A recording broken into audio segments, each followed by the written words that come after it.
Welcome again, everyone. This is the sum we will be doing in this lecture. Following is the balance sheet of two firms, Prem and Company, Raj and Company, as on 31st March 2014. So, capital में there are capitals of four partners: Prem, Anil, who are the partners in Prem and Company; Raj, Sham, who are the partners in Raj and Company. General reserve is shown only in Raj Company. Creditors 5,000 in Prem, 4,000 in Raj. Bills payable 5,000 in Prem and 3,000 in Raj. Then we have asset side में premises, which is only in Raj. Computer in Prem. Furniture, inventory, debtor, bank balance, cash balance. It was mutually agreed to amalgamate the business on 1st April 2014. Means ये balance sheet जिस दिन बना है 31st March 2014, the next day of, that is 1st April 2014, amalgamation took place between the two firms, Prem and Company and Raj and Company. They both amalgamated into one business. Means ये दोनों का दो separate businesses था, but on 1st April 2014 both of them amalgamated into one business. Two separate businesses amalgamated into one individual business. Now, what were the terms of amalgamation? Terms मतलब rules and regulations for amalgamation. कुछ agreement होगा, condition होगा amalgamation का. तो पहले condition में नया value is given. Premises was valued at rupees 10,000. So premises का old value था 5,000. नया value is how much? Revised value is how much? Revised value is 10,000. Computer at rupees 12,000. Check the old value of computer 10,000 and the new value of computer is how much? Naya value of computer is 12,000. See, I had taught you in the last lecture, मैंने बताया था amalgamation में पहला step, whenever you start amalgamation का sum, तो first step is to calculate purchase consideration. And purchase consideration में हम सारे assets का जो नया firm लेके जाने वाला है उसका नया value दिया है तो नया value लेते हैं. If new value is not given, we will take the old value. But premises का new value दिया है, computer का new value दिया है. And one thing very important, furniture was not taken over by new firm. मतलब ये जो furniture है, फर्नीचर जो असेट है, ये नया फर्म नहीं लेके जाने वाला है. Furniture is not was not taken over by new firm. अगर नया फर्म ये असेट को नहीं लेके जाएगा तो परचेज कंसिडरेशन में furniture will not come. Purchase consideration में only those assets and liabilities appear which new firm will take over. मतलब only those assets and liabilities आएगा in purchase consideration जो नया firm टेक ओवर करेगा. जो नहीं take over करेगा that will not come in the purchase consideration. Pay attention, you have to remember this point. Many of you, like I have seen while checking your sums, ये mistake कर लेते हो. ध्यान से देखो, अगर कोई asset नया firm नहीं लेके जा रहा है तो that will not come in the purchase consideration. Next one, a reserve of 5% to be created on debtors. मतलब debtors में we will have to write RDD, reserve for doubtful debts. Means 6,000 का अगर है debtors तो उसमें we feel 5% का there may be reserve. दे भी सकते हैं पैसा, नहीं भी दे सकते, तो हम आरडीडी माइनस करेंगे डेटर से, हमें डेटर का भी न्यू वैल्यू निकालना पड़ेगा because RDD reserve has been given. Then one very important point in amalgamation, आप हमेशा देखोगे because the business is getting purchased, तो what additional will be given is, जो ओल्ड बिजनेसेस हैं उसको, जब whenever business is getting purchased, that time what happens, they get an additional amount. मतलब जब आप आपके बिजनेस को पर किसी को सेल करोगे ना, तो आपको एक एक्स्ट्रा अमाउंट मिलेगा, that is known as the goodwill. That extra amount is what, that extra amount is the goodwill which you have created for the business.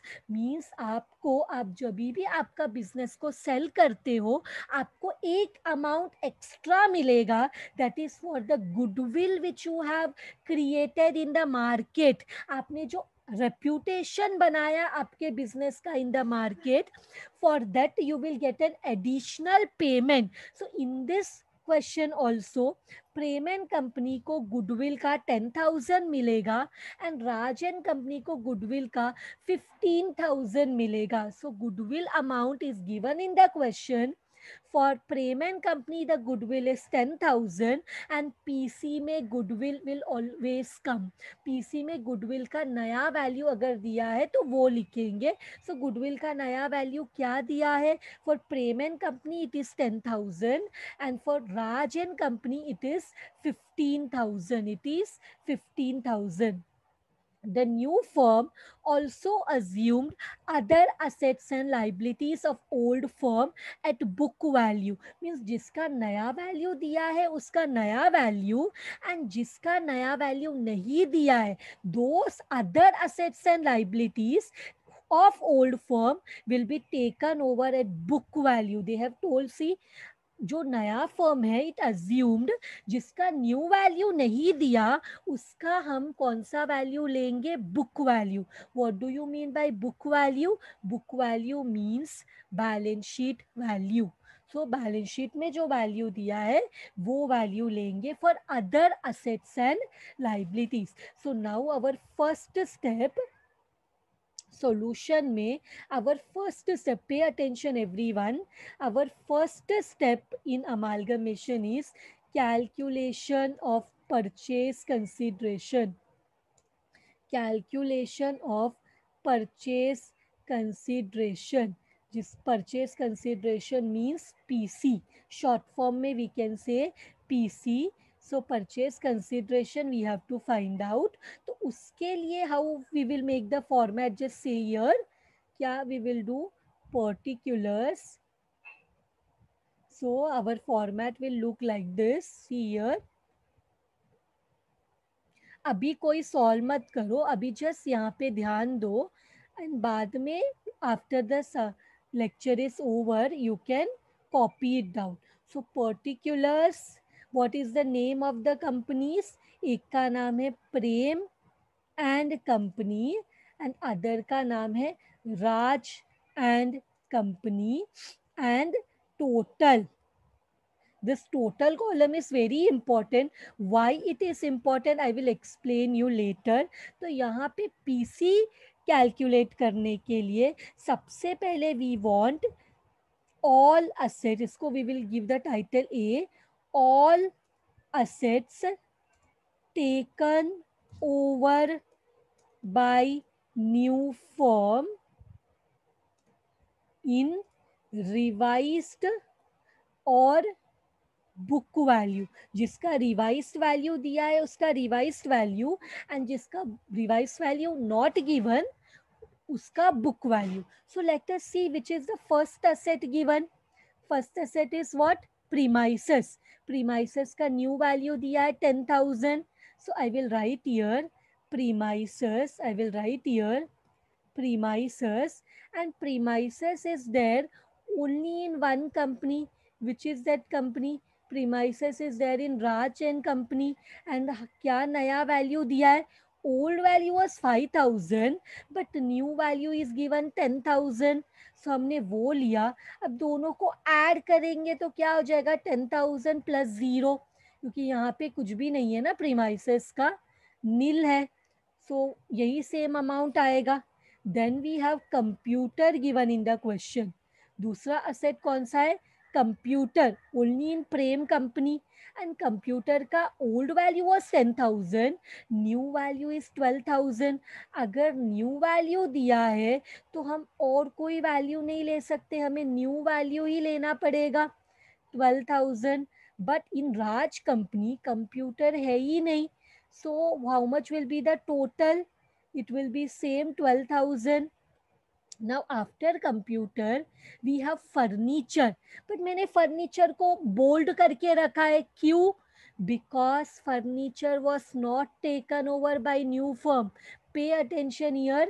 Furniture was not taken over by new firm. If and यहाँ पे क्या लिखा है देखो, मैंने starting में I have written here all assets taken over by new firm in revised value. If furniture is not taken over तो यहाँ पे वो नहीं आएगा. Only those assets taken over by new firm in revised value will come here. तो all assets taken over by new firm बोला है. Furniture is not taken over, it will not come. तो furniture के बाद what is there? Inventory is there. Inventory का new value is not given. Inventory का new value is not given. So old value लेंगे 9,000 and 8,000. सो यहाँ पे आई will right 9,000 and यहाँ पे आई विल राइट 8,000. 8,000 दोनों को ऐड करो. 9,000 एंड 8,000 को कितना आता है? How much do you get? 9,000 and 8,000 17,000. Correct. Furniture, इस फर्नीचर नहीं लिखेंगे इधर. क्यों नहीं लिखेंगे? क्योंकि क्वेश्चन में बोला है furniture was not taken over by new firm.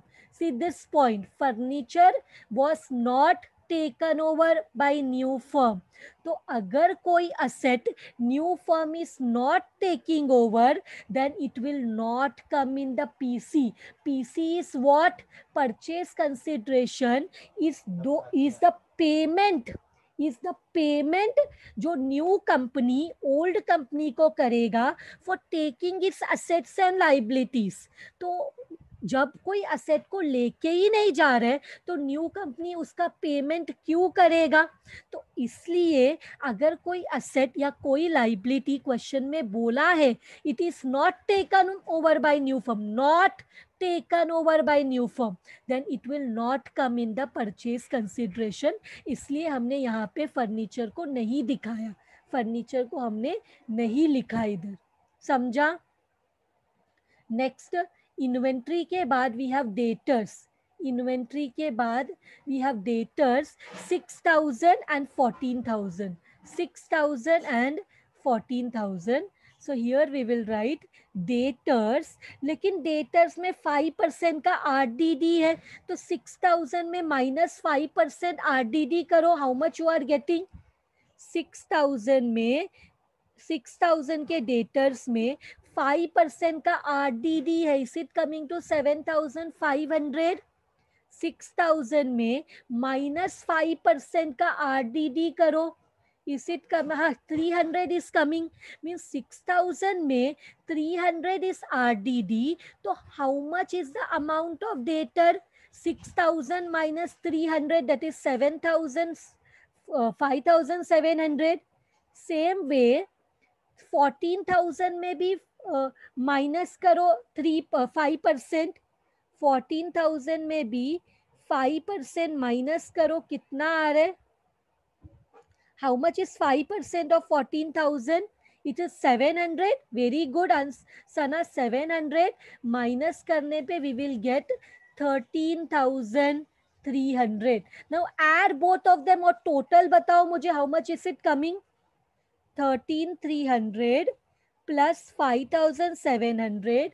Is it coming 19,000? Is it coming 19,000? Debtor के बाद what we have? what other asset we have debtor के बाद? We have bank balance and we have cash balance. So we will write down debtor के बाद bank is there and cash is there. तो bank का amount कितना है? What is the amount of bank? 2000, 4000.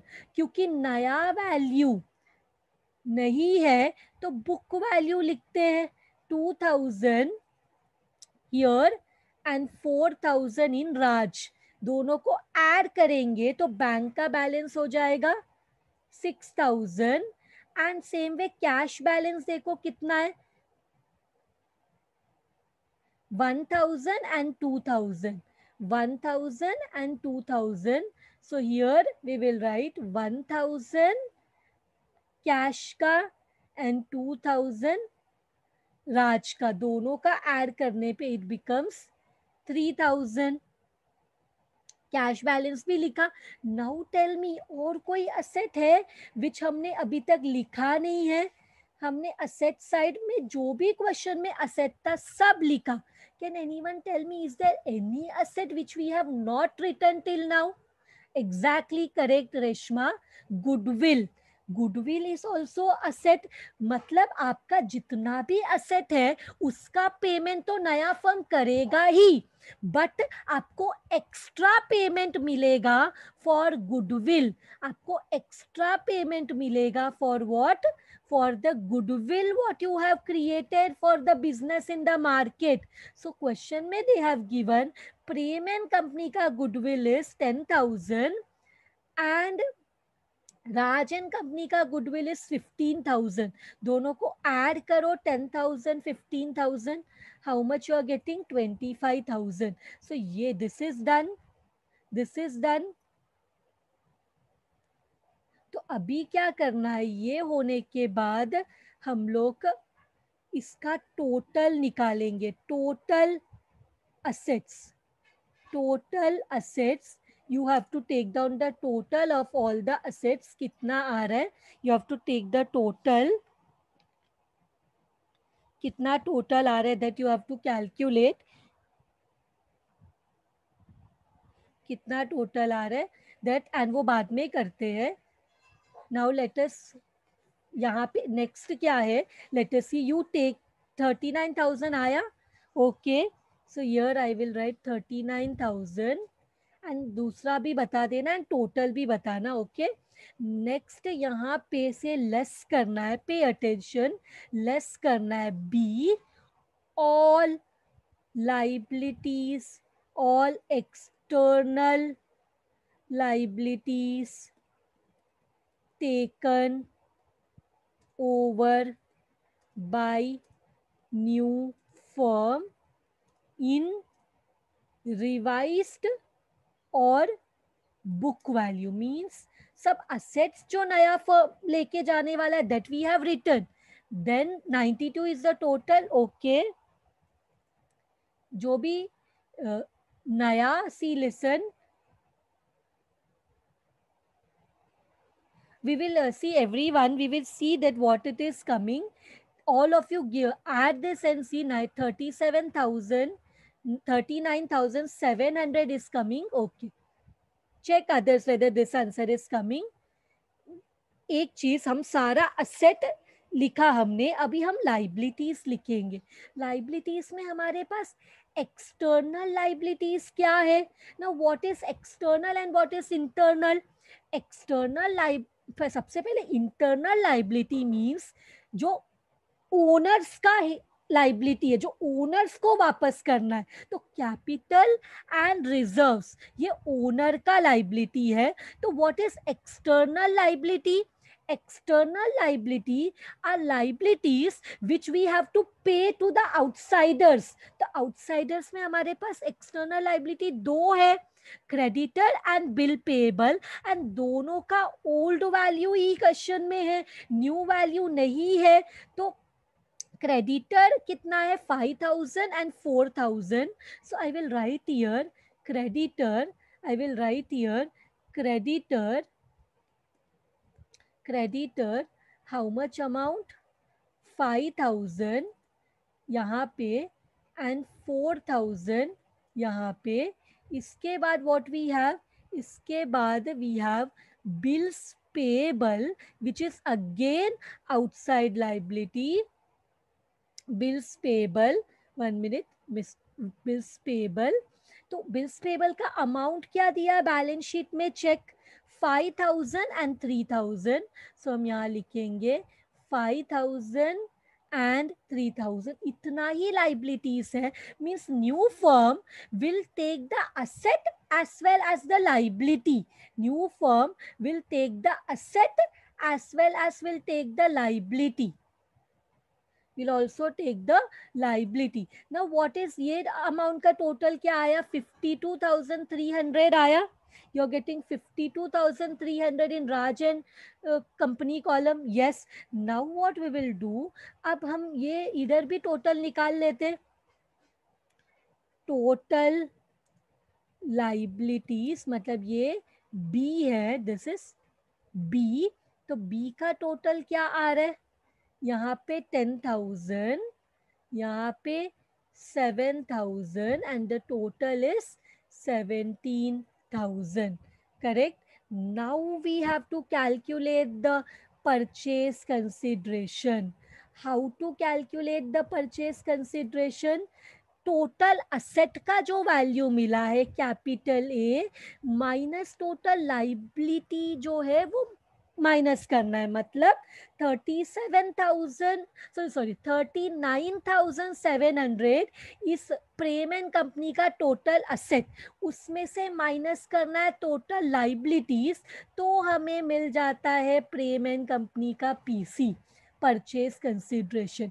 Same way हमें क्या करना है, राज एंड कंपनी का 52,300 में से माइनस करना है 7,000, हमें मिल जाता है 45,300, that is the PC of the other company, Raj and company. दोनों को ऐड करो, you are getting 75,000, that is the total purchase consideration जो न्यू फर्म को पे करना है।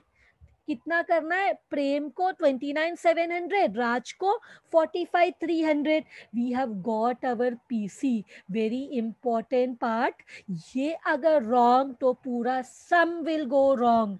मतलब आगे आपने यहाँ पे आपने एक भी मिस्टेक किया ना, ये आंसर फाइनल आंसर रॉन्ग होगा, उसके बाद आपका बैलेंस शीट टैली भी हो जाएगा ये गलती के साथ, but you will lose maximum marks, आपको फिर सिर्फ मिनिमम मार्क्स मिलेगा।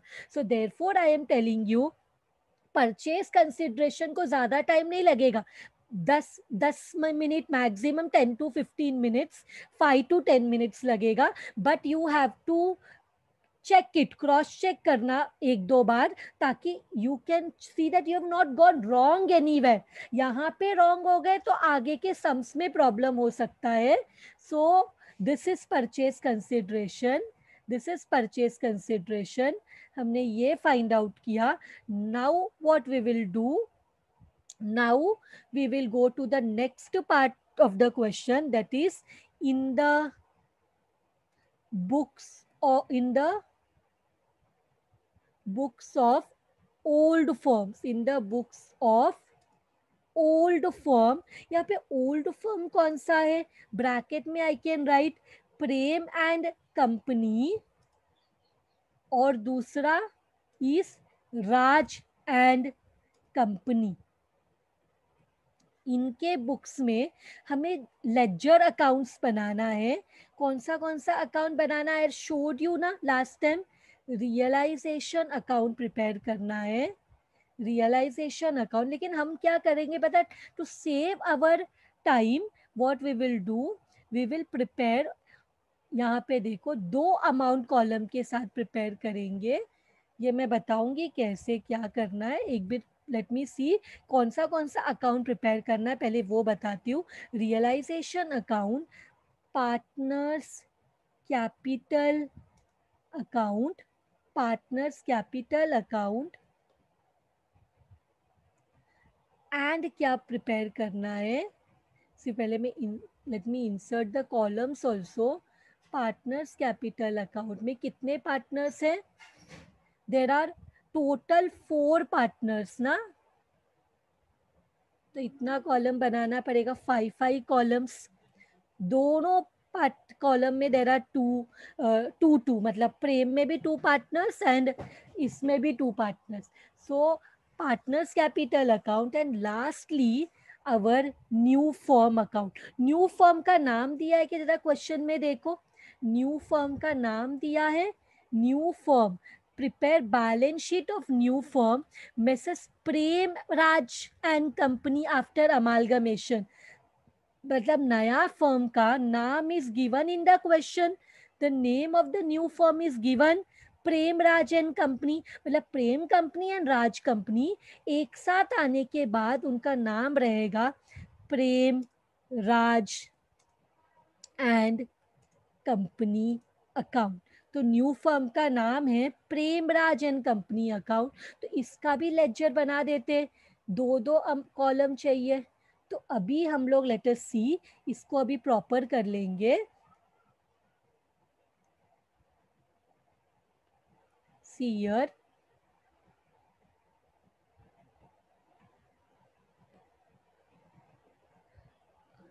अमाउंट के लिए,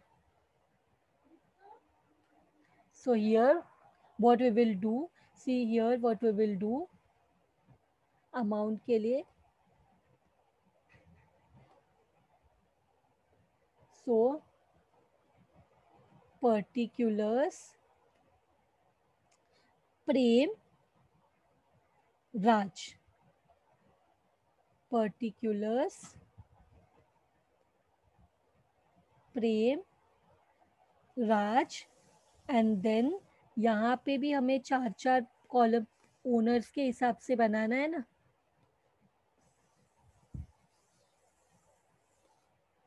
सो हियर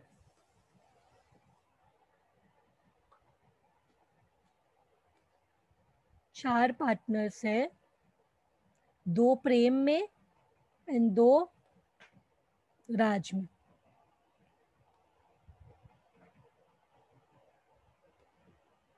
ठीक है, ये तो मैंने इस हिसाब से कर लिया। तो इधर क्या लिखेंगे, particulars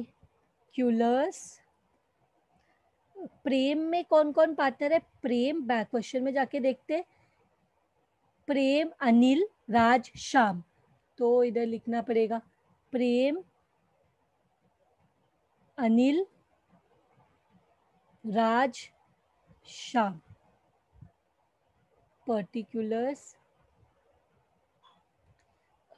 Prem Anil Raj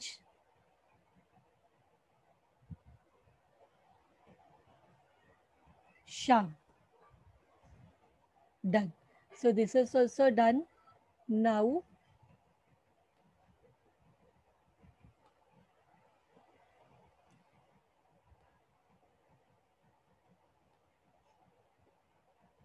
particulars Prem and Company, Raj and Company, particulars Prem and Company, Raj and Company. Now we are ready. Now we are ready with our ledgers. तो ये पहला step. This is our first step. 1 minute. This should be in the center, na? Account का ना. So this now very important. Pay attention. Now we will start with the sum. तो यहाँ पे हमेशा ध्यान में रखना, पहला स्टेप रहेगा to transfer all the assets in the debit side of realisation account. Pay attention everyone now, बहुत इंपॉर्टेंट है, ये समझ गए तो ये चैप्टर हो गया, बहुत इजी है। सी, सबसे पहला step to transfer all the assets in the debit side of realization account। मतलब सारे assets नया कंपनी ने लेके जाने दो, नहीं लेके जाने दो, all assets will come here and हमेशा जो बैलेंस शीट में जो वैल्यू दिया है ना, वही वैल्यू में लिखना है। तो हम क्या कर सकते हैं, यहाँ पे जो भी दिया है सारे assets को सारे एसेट्स को मैंने कॉपी कर लिया, सारे एसेट्स को लिखना है इधर, तो सारे एसेट्स को मैंने कॉपी कर लिया, सारा एसेट्स लिखना है रियलाइजेशन अकाउंट में, ऑल द एसेट्स। एंड उसके बाद हमें क्या करना है, जो बैलेंस शीट का वैल्यू दिया है वो सेम वैल्यू में हमें इसको कॉपी करना है। तो बैलेंस शीट में जो अमाउंट दिया है सेम अमाउंट में रियलाइजेशन में लिखना है। सो सेम अमाउंट में लिखना है, तो सेम अमाउंट पे यहाँ पे लिख लिया मैंने, सेम अमाउंट। सेम वे, समझ में आ रहा है तुम लोग को what is the trick? Realisation account में सबसे पहले हम क्या करते हैं, डेबिट साइड ऑफ रियलाइजेशन में हम सबसे पहले सारे असेट्स को कैंसल करते हैं। हम क्या करते हैं, सारे असेट्स को कैंसल करते हैं। असेट को कैंसल करना मतलब क्या, असेट को कैंसल करना means it's a loss means debit all expenses and losses। तो रियलाइजेशन अकाउंट के डेबिट साइड में सारे असेट्स को लिखना है, रियलाइजेशन अकाउंट के डेबिट साइड में सारे असेट्स को लिखना है। एंड कौन से वैल्यू में, बैलेंस शीट वैल्यू में। ये दो चीज तुम लोग को ध्यान में रखना है, रियलाइजेशन अकाउंट के डेबिट साइड में सारे असेट्स को लिखना है, कौन से वैल्यू में, बैलेंस शीट वैल्यू में। नेक्स्ट स्टेप, सारे लाइबिलिटीज को लिखना है, तो इधर लिखेंगे लाइबिलिटीज को कैंसिल करना है, तो by various liabilities account, by various liabilities. तो हमारे पास कौन सा लाइबिलिटीज लिखना है, सिर्फ एक्सटर्नल लाइबिलिटीज लिखना है इधर। कौन सा लाइबिलिटीज, एक्सटर्नल लाइबिलिटीज। तो क्वेश्चन में देखो हमारे पास एक्सटर्नल लाइबिलिटी कौन सा है, हमारे पास क्या, पार्टनर्स कैपिटल है वो तो इंटरनल है, रिजर्व्स है वो तो इंटरनल है। तो एक्सटर्नल में क्या है, क्रेडिटर्स है और बिल्स पेबल है। तो मैं यहाँ पे लिखती हूँ, क्या लिखना है हमें यहाँ पे, दो एक्सटर्नल लाइबिलिटी है, क्रेडिटर्स और बिल्स पेबल, और उसका अमाउंट क्या है, उसका अमाउंट तो हमने ऑलरेडी इधर भी लिख के रखा है, उसका अमाउंट है 5,000 इन प्रेम। यहाँ पे देखो, यहाँ पे हमने लिख के रखा है। और राज में क्रेडिटर्स है 4,000 एंड बिल्स पेबल है 3,000। हमारा दो स्टेप हो गया, हमने रियलाइजेशन अकाउंट के डेबिट साइड में सारे क्या किया, हमने सारे असेट्स ट्रांसफर किए, क्रेडिट साइड में सारे लाइबिलिटी ट्रांसफर किए। अब नेक्स्ट हमें रिकॉर्ड करना है पीसी, पीसी ड्यू। पीसी जो है, the company will get the PC, old firm को मिलेगा ये पैसा but in the future. So PC due का एंट्री, फ्यूचर मतलब रियलाइजेशन मींस प्रॉफिट, रियलाइजेशन के क्रेडिट साइड में प्रॉफिट मतलब फ्यूचर में पैसे मिलने वाला है। कितना पैसा मिलने वाला है, पीसी का पैसा मिलने वाला है। कौन पे करने वाला है, new firm. What is the name of the new firm, the name of the new firm is Prem Raj and company. तो प्रेमराज एंड कंपनी में हम क्या लिखेंगे, इधर लिखेंगे रियलाइजेशन अकाउंट के क्रेडिट साइड में we will write down what is the amount of PC 29,700 and what is the Raj company का amount of PC 45,300। what, 29,700 and 45,300। पहले हमने सारे असेट्स को ट्रांसफर किया debit side of realisation account, फिर external liability credit side of realisation account, amount balance sheet वाला। Next हमने PC record किया, you can write in the bracket, ये क्या है, पीसी ड्यू मीन्स अभी तक पीसी पे नहीं हुआ है, इतना मिलना चाहिए फ्यूचर में। क्या हम प्रेमराज एंड कंपनी अकाउंट बना रहे हैं, तो बाई का ऑपोजिट, बाई का opposite to, name of the opposite account, opposite account का नाम क्या है, realisation account. What is the amount in Prem 29,700 and Raj में 45,300, 29,700 एंड 45,300। ये स्टेप भी हो गया।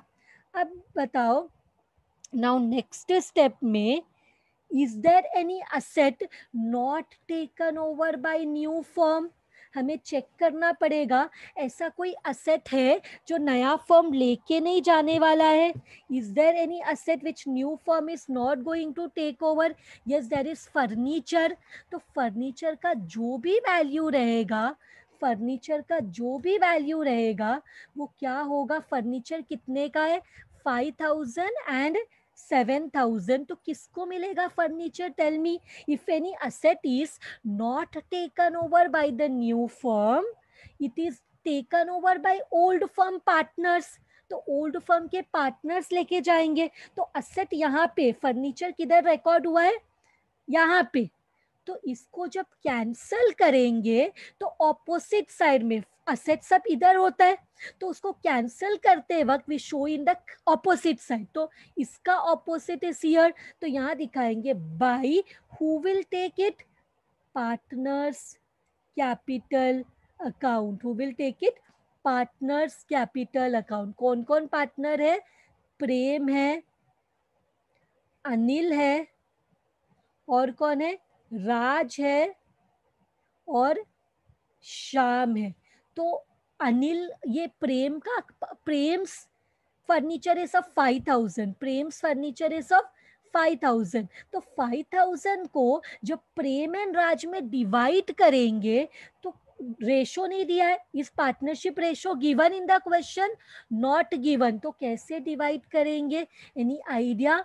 5,000 को when PSR, profit sharing ratio is not given, तो हम इक्वली डिवाइड करेंगे हाफ में.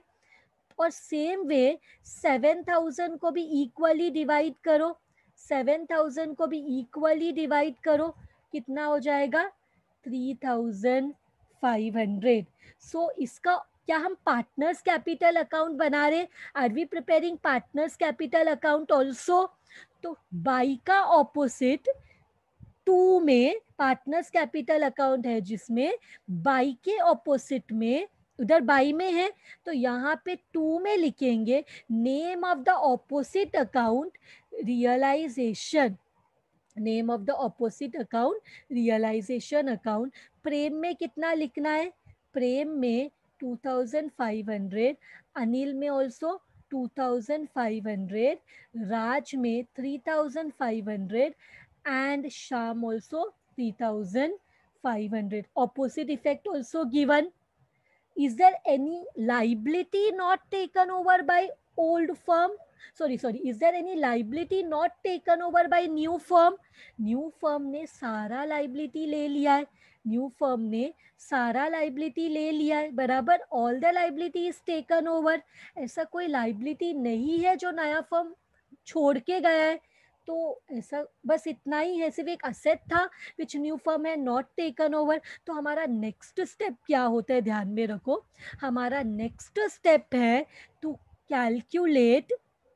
our next step is to calculate profit or loss on realization.